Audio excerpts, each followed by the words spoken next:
Welcome back everyone. In this video we're going to see if we can make some crispy pork belly in a pellet smoker. Right, so to get started we're going to open the lid to our hopper and we'll get some pellets in. Now this here is a 50-50 mix of cherry and pecan, which I absolutely love for pork, but if you've got another favourite flavour for pork, go ahead and use that. And now we'll shut our lid, we'll turn our pellet smoker on, we'll rotate this knob until we get to our temperature, which for this cook we want to be at 120 Celsius or 250 Fahrenheit, and then that's just going to go through its preheating cycle and it'll take about 10 to 15 minutes to get up to temperature. Alright, and here we have our beautiful little pork belly. This piece here is around 1 kilo. I picked this up from my butcher at Austral Meat. Just going to trim some of this silver skin off the bottom and any excess fat and gristly bits.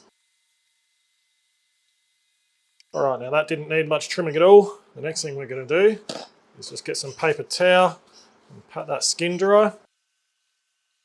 And then next, you just want to pierce the skin all over. I'm going to be using a jacquard. It's just going to make the job a little bit quicker and easier. Or if you don't have a jacquard, you can just go along with the tip of your knife and you just want to be piercing a couple of mil down into the skin. But because I've got the jacquard, I'm going to use that. Now the jacquard's really going to help us get that nice bubbly crackling we all love, and it's also going to help dry that skin out as it's created a bunch of little holes which will help any moisture escape through the skin. Then the next thing we're going to do is just season it up. I'm going to be using my honey soy slammer rub. We just want to be getting that on the meat side only.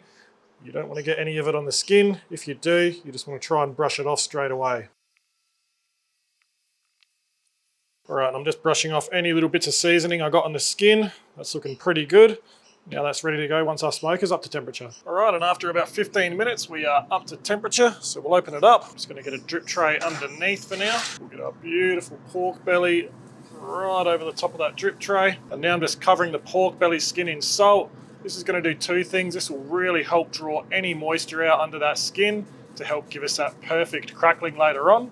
And then it's also going to help stop the pork belly skin from discolouring as well during this smoking stage. So don't be shy with the salt. This isn't going to impact the flavour at all. This is purely just to help get the moisture out and stop the pork belly skin from discolouring. And it's going to scrape off really easily later on once we're ready to build this crackling. Alright, now that's covered in salt, we'll shut our lid and let that go for around an hour before we come back to check on it. Alright, we're now an hour into this cook. Let's have a closer look at this pork belly. This is looking really good. That salt has formed like a crust on top, which is a good sign. It means that it started absorbing some of that moisture. The skin is feeling super dry underneath. Given that it's only a small pork belly, I reckon we can move on to the next stage of this cook. So what I'm going to do is just scrape that salt off into the tray underneath. Then I'm just going to wipe any excess off with some paper towel.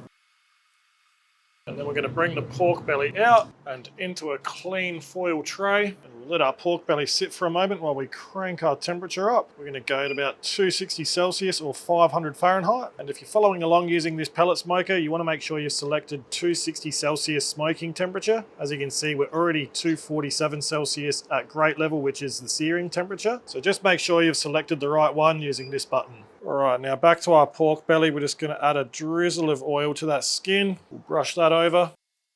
We'll add some flaky salt on top. And then we're going to add some chicken stock. Now you just want to add enough so it comes up just to the side of the lowest part of the skin. You don't want it to be covering the skin, but you just want it to come up the side of the meat. And like I said, you don't want it covering any part of the skin. Now I can see the stock is right up the side of the meat on this lower part of the pork belly here. So we're just going to stop there and now we'll wait for our smoker to come up to temperature before we get this back in to build the crackling. Alright, it's been almost 10 minutes since we added our chicken stock. We're creeping up to 180C, so I'm going to get this pork belly back in. Now you might actually be better off converting this to sear mode. This is probably the third time I've used this smoker. So I'm still kind of figuring it out as I go. But for now, we're going to get this pork belly in there carefully. Very careful not to splash that liquid around. We'll close our lid, we'll let that temperature keep coming up, and we'll check back in on this in around half an hour to 45 minutes. Alright, I've just checked our pork belly. It's been about 40 minutes since we put it in. We're getting a little bit of crackling formation, but not as much as I'd like, so I'll show you what I've done. So I've changed it from smoke to sear mode, so it was over there, and now that just opens up those baffle plates to let more heat and air through. And obviously this is still climbing in temperature since we just had the lid open, but I've just cranked it as high as it's going to go.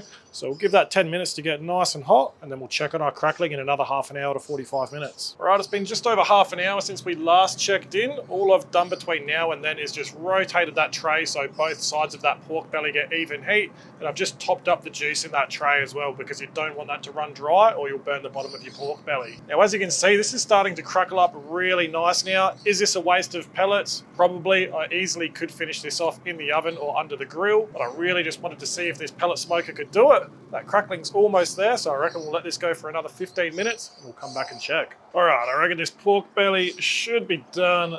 That is looking good. Seems to have crackled all over. So I've just chucked some high heat gloves on. I'll have a bit of a closer look at it. It's looking beautiful. We'll bring that over to the cutting board. Now, before we go back to the pork belly, we're just going to hold that shutdown button for 3 seconds. That's telling us to drain the hopper, so we'll pull the lever on the side, and then any leftover pellets will fall into the bucket underneath. Then that will go through its shutdown cycle for the next 27 or so minutes. Then it'll automatically power down after that. All right, so that pork belly's actually come up really, really good. Super happy with that crackling. That meat's going to be nice and tender. Might be a little bit overdone because we did stuff around in them 30 to 40 minutes when we were first trying to set that crackling. It's sitting at about 98 degrees Celsius internal, so we might be all right. So all I'm going to do is let that sit for around 10 to 15 minutes before we come back to slice and serve it. All right, let's get stuck into this pork belly. Nice juicy meat, beautiful crackling. Let's have a taste.